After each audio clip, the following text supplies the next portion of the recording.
at the top of his tree. The other man is at the beginning of the tree, clawing his way up from the bottom in the area of fiscal academia. Daire is now you're into university, you're in your first year, Daire. And this man has been helpful in giving you some guidance, because you're both Warren Point men. Yeah, we are indeed. I suppose this man is very good at giving advice and guidance on a number of issues, but indeed on academia and fiscal matters. He has served me well in advice. Yeah, you said that this last week, but we weren't even talking about your grades. We were talking about your attitude, your persona, the way you engage with people. All of that's important, Feargal.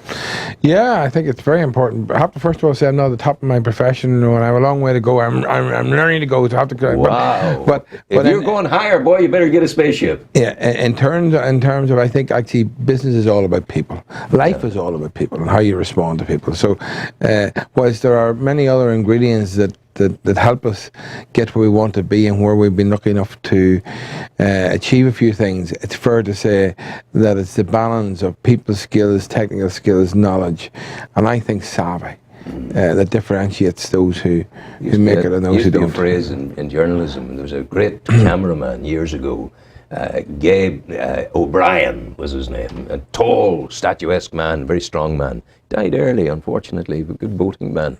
He used to say, "Cop on," if they had cop on.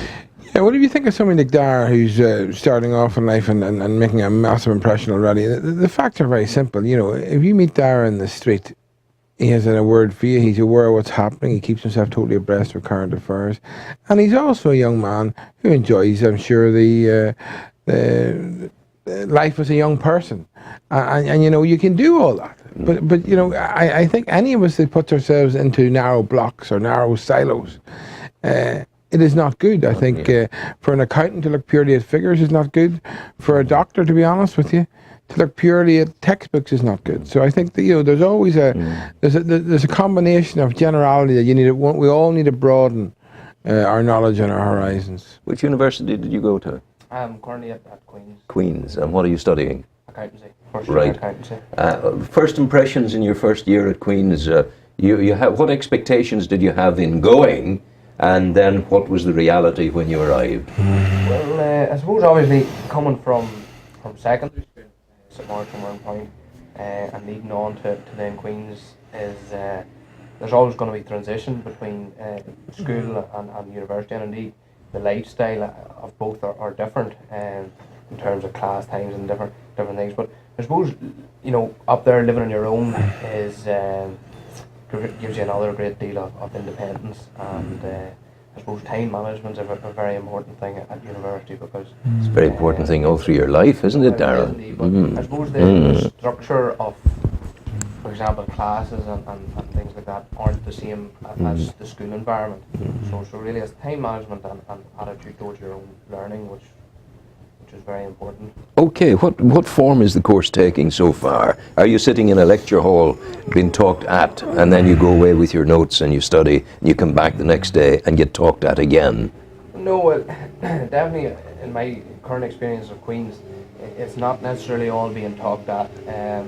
Of course you have lectures where you're lectured, and that is a talked at category, though you have also tutorial seminars which are more engaging. Yeah. Ask questions, you know, which really I feel personally develops learning more, because if you're asking questions, you can find out areas you're not sure on, and also there's also great provisions for learning, especially at Queen's actually. You know, you can maybe drop a lecture an email if you're having difficulty on a subject area, which is a good, I suppose, communication platform to have there. That's all good, Feargal, but is it totally necessary for him to get a degree to become an accountant? No, it's not, but equally I think Daire, to be fair to him, has put a lot of thought into where he wants to be.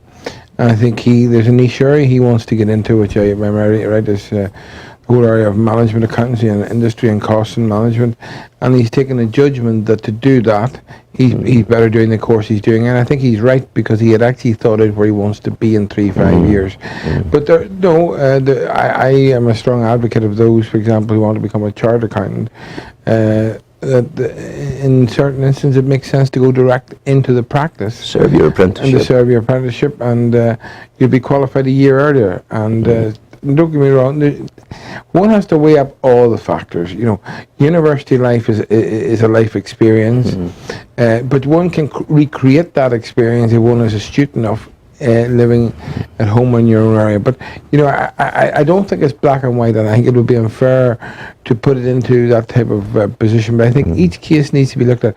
I think the bigger challenge is perhaps the snobbery of parents who thinks that their Johnny or Maggie needs a university degree, whereas, to be honest with you, you know, it could well be that work experience will advance their child's career considerably more.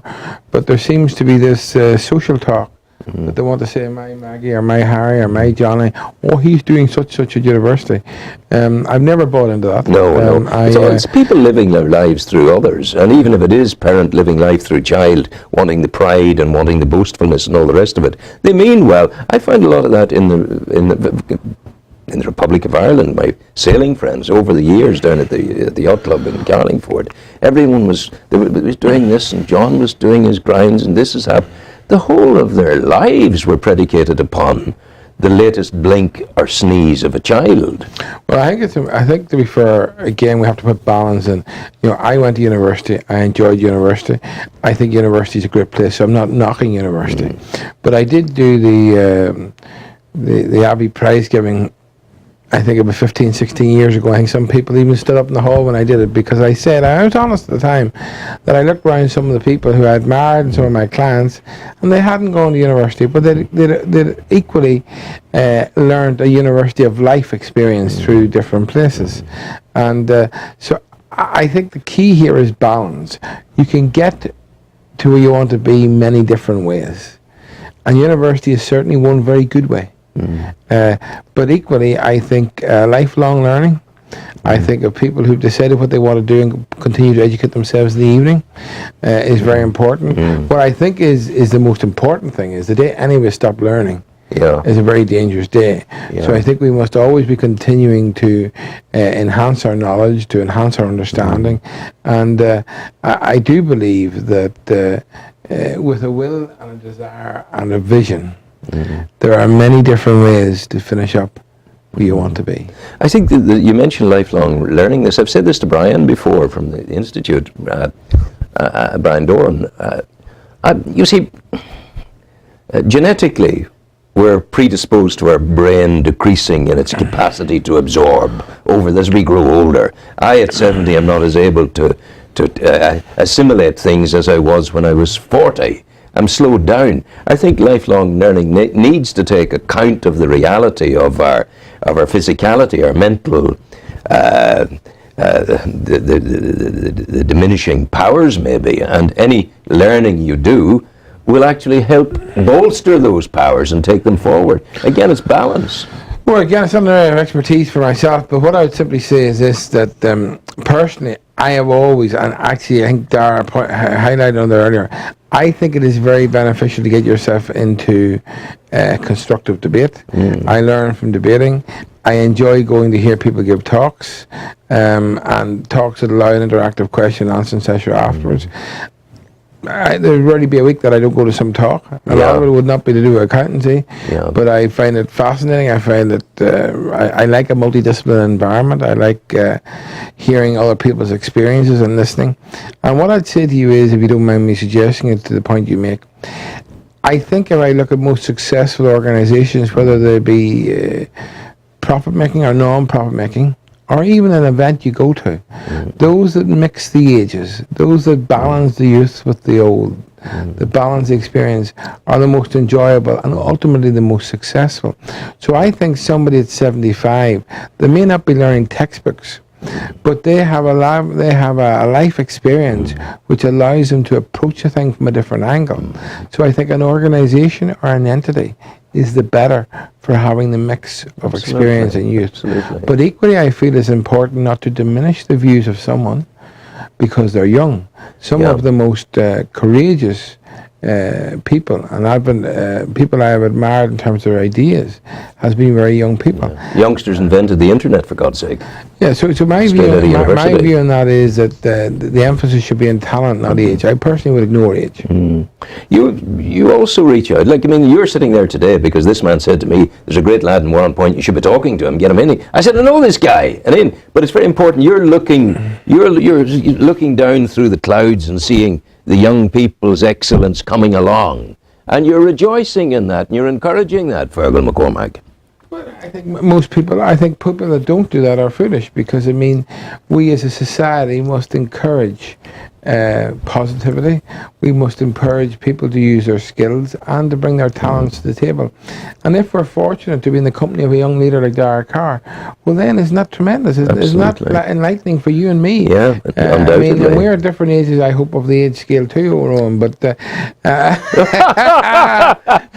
that was tough. I wouldn't want to share your seniority yet, but I'm conscious it won't be too long till I'm not that You have no stage. idea how quickly it'll come. Yes, I promise you. But what I will tell you is that, like you, I hope that I continue to make a positive contribution every day. I reckon, you're very kind to say that, because I reckon the concept of retirement doesn't exist in my makeup. I find this the most beautiful thing to be doing, the most enjoyable thing to be doing, and to get out of bed in the morning very, very early in order to do it.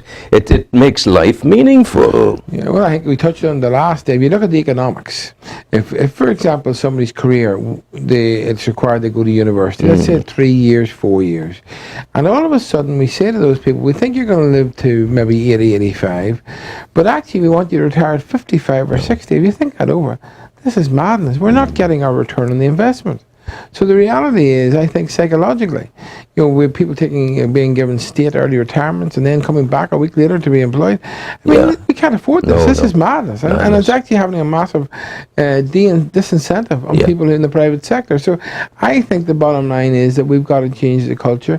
We've got to say that work is not bad at 70 years of age. No, it's good. But equally, and I accept this point very much, that there has to be work-life balance. And at any age, it's important that one doesn't go to the extremes of either work or, may I say, laziness. Well, I want to tell you with great assuredness, you'll never see me playing golf. I tried it once and thought, no, I don't want this. I'll go elsewhere. But the thing about, you see, any in my mind's eye, if I think government think tank at the highest level, in the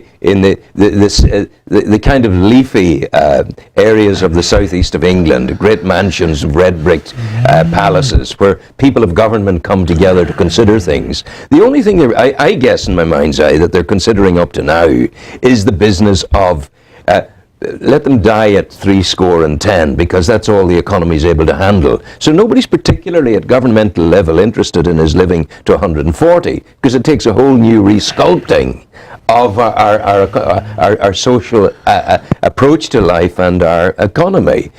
No one is actually saying what you've just said there. We must keep going. It's great to keep going, to value the person at 80 because we've invested in that person all his life or her life.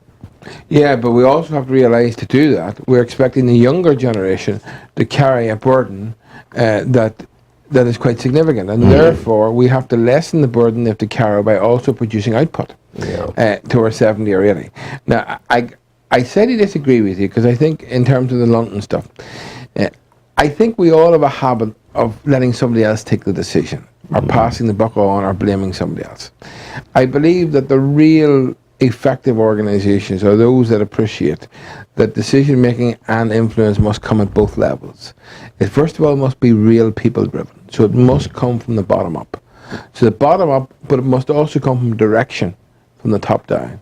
So if you look, the really smart organisations, again, some of the best organisational models, and we're never in business, they're actually outside, they're in the voluntary sector, but they combine the skills of leadership at both levels, because if you don't have foot soldiers, you're gone. If you don't have people at the real coalface who share the values of the people at the very top, and they complement each other, because remember, everyone can't be a leader, but a leader, if he doesn't know how to shovel the spade somewhere else, he's no good either. So we all need complementary skills. It's teamwork. Teamwork that all the ultimately way. produces. And for Ireland, for the world, or for UK, We need a combination of direction and values, both at the top, at centralised, but equally important, self-responsibility. Daire, do you fear, as a young man heading out into the world, that the likes of Feargal and myself and others of our sort of general age brackets, that we are going to spend so much money and do things so totally wrongly over the term of our lifetime, that we're going to leave you and your colleagues and contemporaries a huge bill to pay? We're leaving you a debt. Do you sense that in looking around at the economy and the way the economy works? No, I think everyone in society has to take a view that is of the best for society, and that's, I suppose, from every generation, from young to old. Currently the economy is probably slightly improving, picking up. No, I personally don't feel that older people are leaving a great. Have you a feeling at all? Have you a handle at all? Sean's going to fix your microphone there because there's something not quite right with it. He's got it now. Do you sense how quickly 51 years passes? You're a young man. You're what, 19, 20? I'm 18. 18. Mm-hmm. You know, when I was 18, 51 years ago, I was at that Castlemona hotel working on a summer job.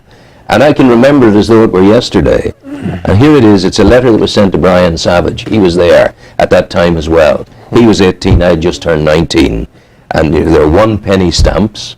There was no internet. There was no emails on it. Nothing like that. And that, in my mind's eye, that's only yesterday. Do you have a sense of the way time compresses and at a blink can disappear? Are you too young for that? No, well, definitely, I suppose as an 18-year-old, you definitely can appreciate developments. And as you say, in the last 50 years, from you were my age, you were sending a letter to a friend back home or whatever.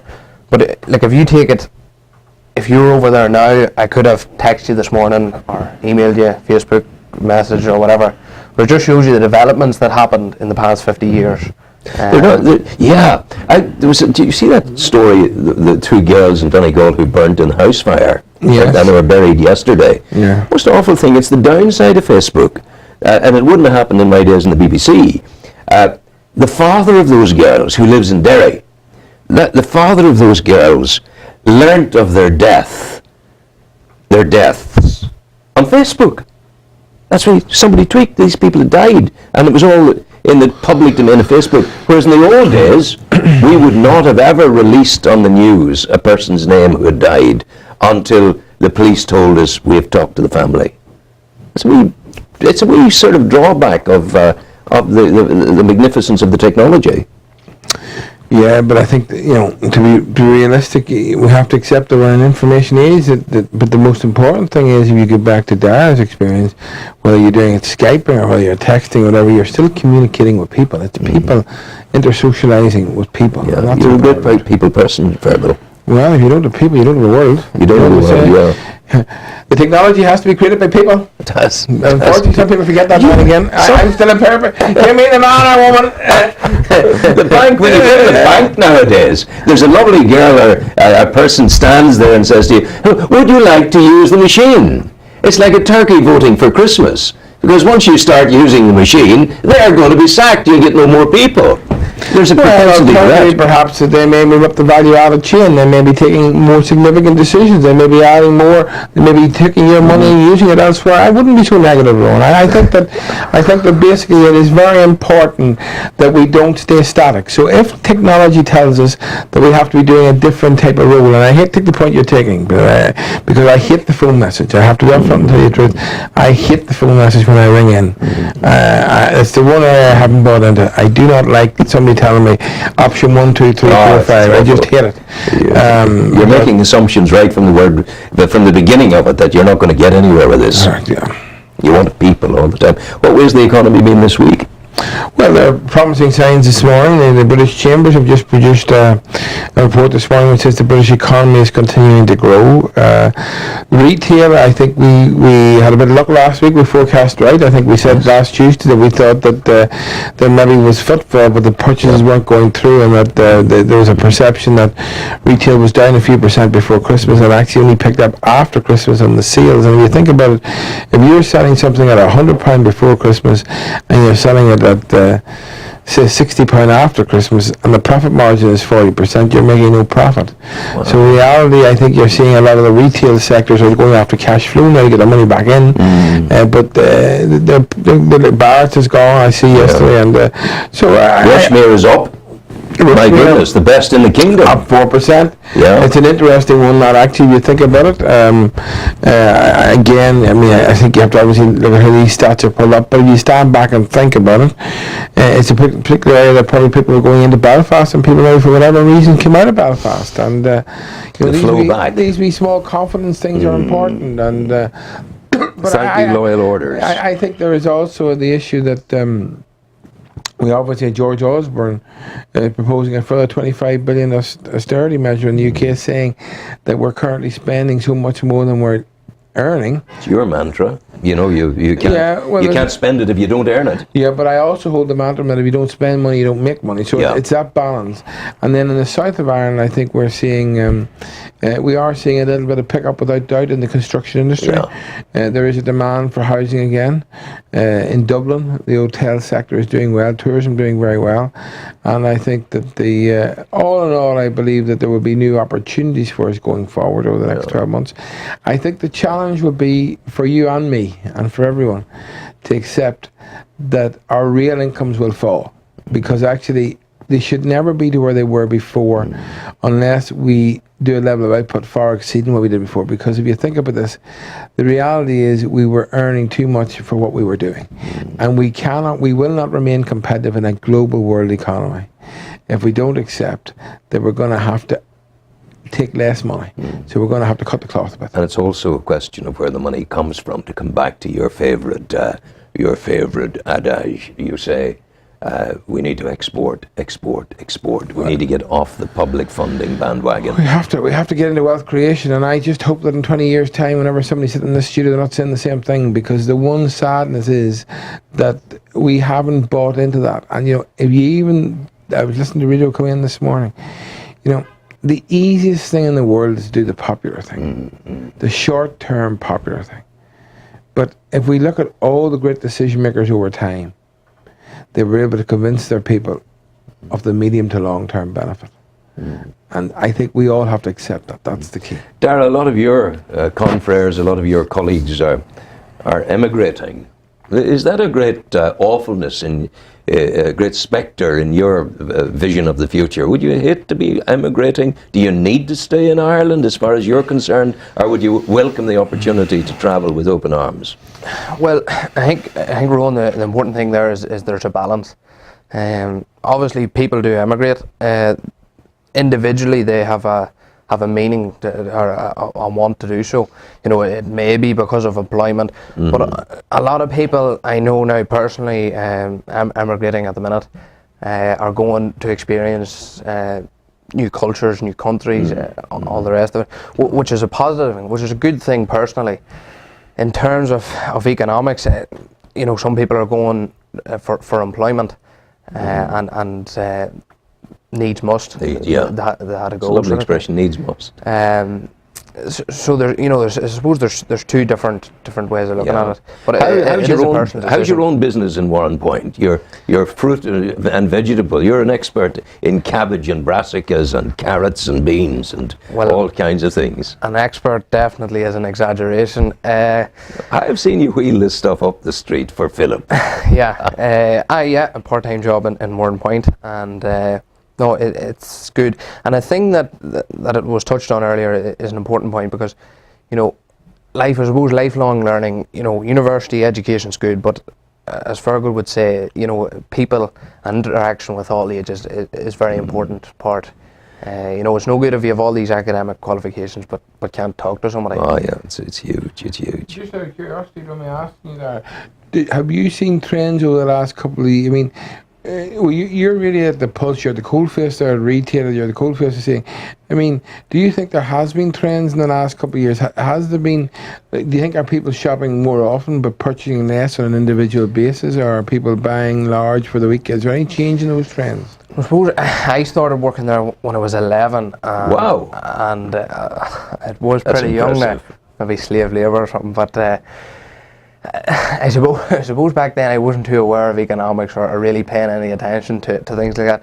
But you do find that people call in every day, or there is a daily purchase rather than That's thing. about more than purchase, isn't it? That's for the bit of chat with you, or the bit of chat with Philip. You have a feeling of being part of a community when you go in there. Well, you do. To be honest, personally, the time flies when you're working in there. It really is a great social interaction platform, and you really do get meeting and talking to a lot of people, and you get a feel of their experiences. And But Feargal's question there: are people cutting back, or are they still going out and shopping well, or whatever?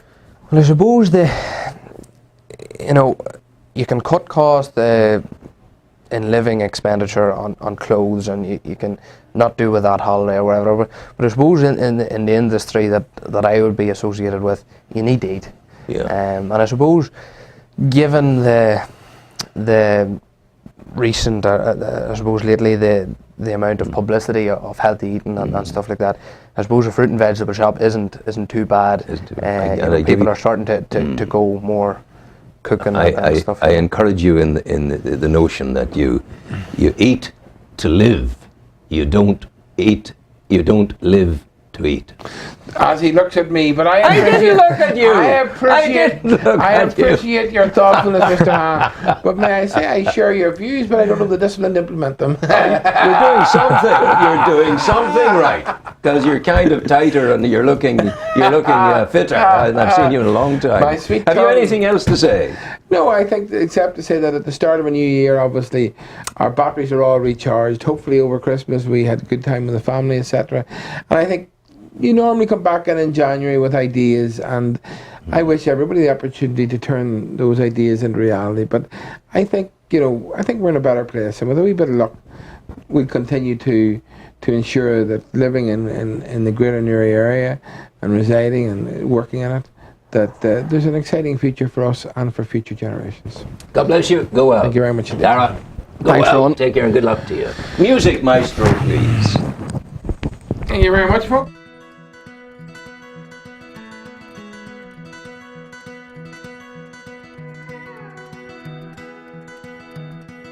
And if I had a boat, I'd go